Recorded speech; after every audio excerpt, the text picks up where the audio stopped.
buying sate, bakso from the street vendors. I still remember the call of the vendors. Sate. Yeah. I remember that. Bakso. Enak, ya.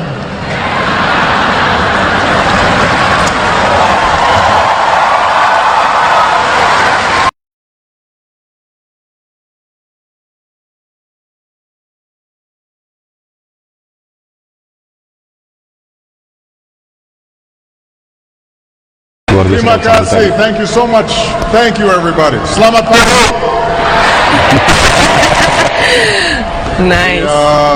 It is wonderful to be here at the University of Indonesia, to the faculty and the staff and the students, and to Dr. Gumilar Rusliwa Somantri. Thank you so much for your hospitality.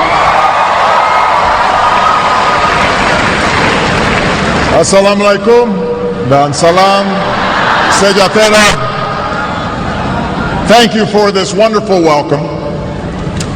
Thank you to the people of Jakarta and thank you to the people of Indonesia. Pulang kampung nih.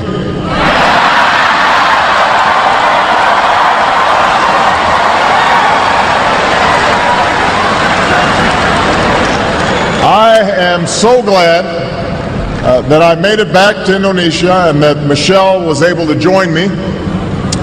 We had a couple of false starts this year, but I was determined to visit a country that's meant so much to me. And unfortunately, this visit is too short, but I look forward to coming back a year from now when Indonesia hosts the East Asia Summit.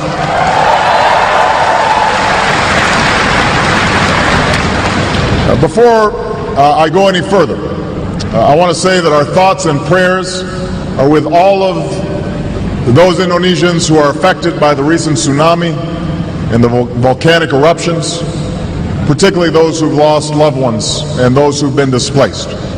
And I want you all to know that, as always, the United States stands with Indonesia in responding to natural disasters, and we are pleased to be able to help as needed. As neighbors help neighbors and families take in the displaced, I know that the strength and the resilience of the Indonesian people will pull you through once more. Let me begin with a simple statement. Indonesia bagian dari diri saya.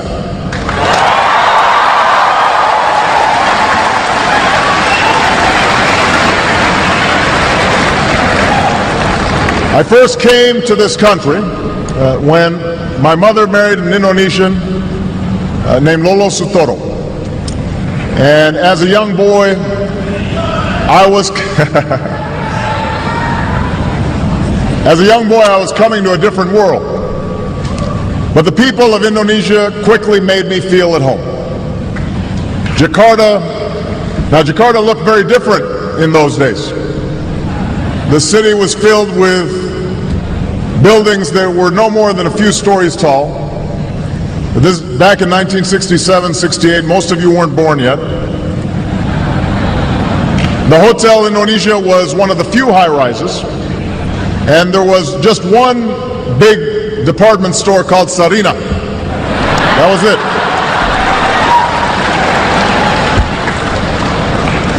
Becaks and Bemos, that's how you got around.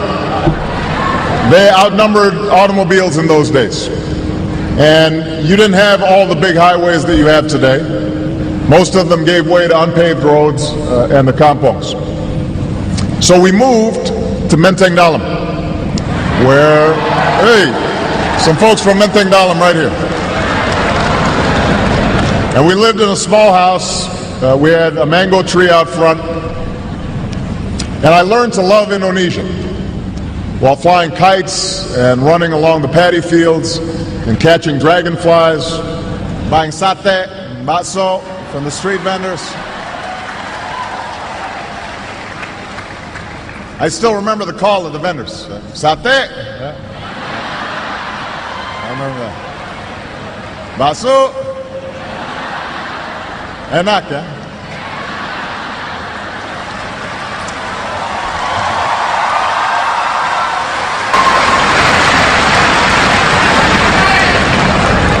But most of all, I remember the people. The old men and women who welcomed us with smiles, and the children who made a foreign child feel like a neighbor and a friend, and the teachers who helped me learn about this country. Because Indonesia is made up of thousands of islands and hundreds of languages, and people from scores of regions and ethnic groups. My time here helped me appreciate the common humanity of all people.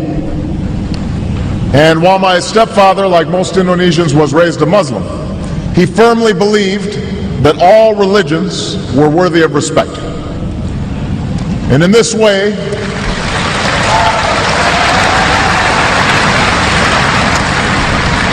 he reflected the spirit of religious tolerance that is enshrined in Indonesia's constitution and that remains one of this country's defining and inspiring characteristics.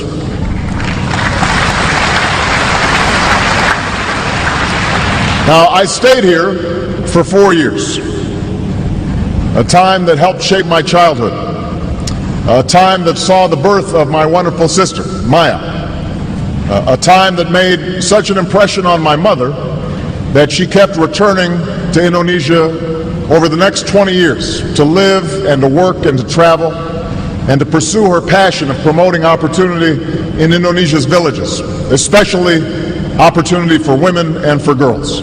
And I was so honored.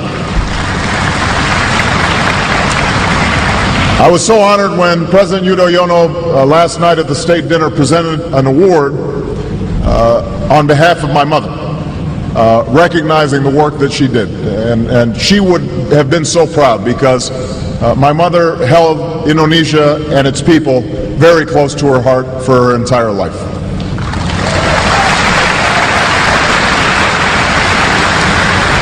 Now, so much has changed in the 4 decades since I boarded a plane to move back to Hawaii.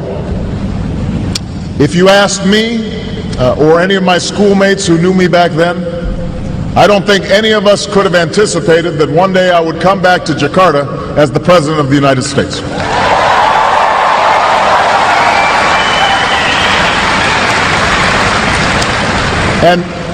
And few could have anticipated the remarkable story of Indonesia over these last 4 decades. The Jakarta that I once knew has grown into a teeming city of nearly 10 million, with skyscrapers that dwarf the Hotel Indonesia, and thriving centers of culture and of commerce. While my Indonesian friends and I used to run in fields with water buffalo and goats, a new generation of Indonesians is among the most wired in the world, connected through cell phones and social networks. And while Indonesia, as a young nation, focused inward, a growing Indonesia now plays a key role in the Asia-Pacific and in the global economy.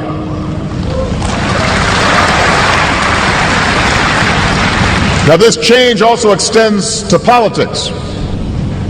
When my stepfather was a boy, he watched his own father and older brother leave home to fight and die in the struggle for Indonesian independence. And I'm happy to be here on Heroes Day to honor the memory of so many Indonesians who have sacrificed on behalf of this great country.